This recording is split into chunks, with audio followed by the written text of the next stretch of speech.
ce matin, nous avons démarré un atelier pour examiner un document en cours d'élaboration qu'on appelle le plan stratégique 2024-2028 de l'ABAOC.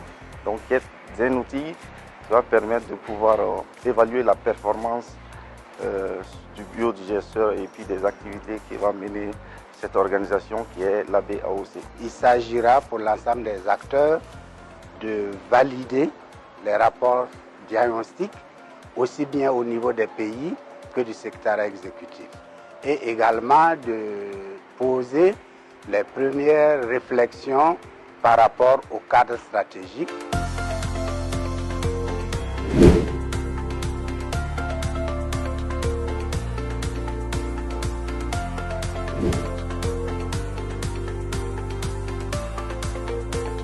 Ce plan stratégique va nous donner des orientations pour qu'on ne navigue pas à vue, des cadres de planification, des cadres d'exécution, pour qu'on soit vraiment plus efficace sur le terrain et convaincre nos politiques par rapport à ces infrastructures de base. Vous savez qu'il y a environ 6 millions de ménages qui ont le potentiel technique pour avoir un biodigesteur dans notre espace, que ce n'est pas une affaire aisée parce que nous ne donnons pas ces biodigesteurs de façon gratuite. Il y a des secteurs privés qui émergent et qui vendent ces biodigesteurs aux populations.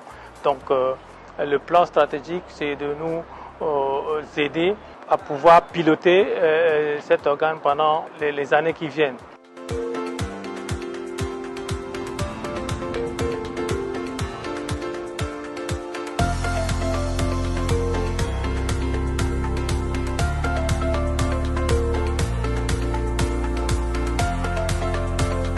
Je pense que les documents qui vont sortir validés de cette retraite vont refléter vraiment réellement les réalités du secteur du biodigesteur dans nos différents pays, de sorte que le plan stratégique, qui est le premier plan de l'Alliance qui sera mis en place, peut vraiment apporter vraiment un plus, une valeur ajoutée à ce qui existe actuellement dans nos pays en matière de technologie du biodigesteur. Pour nous, c'est une continuité dans le cadre de la promotion de la technologie au niveau sous-régional et au niveau national.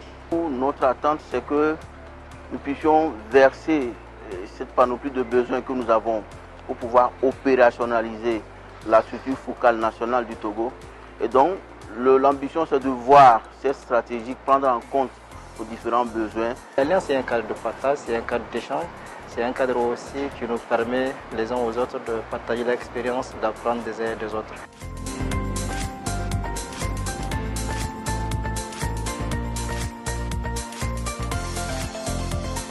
On a les différents pays qui sont là.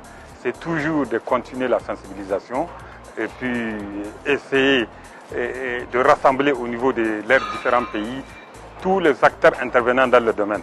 Tous les bailleurs de fonds aussi qui s'intéressent dans le domaine et ça va permettre au plan stratégique, à la vision qu'on a d'ici 5 ans, d'atteindre cette vision-là.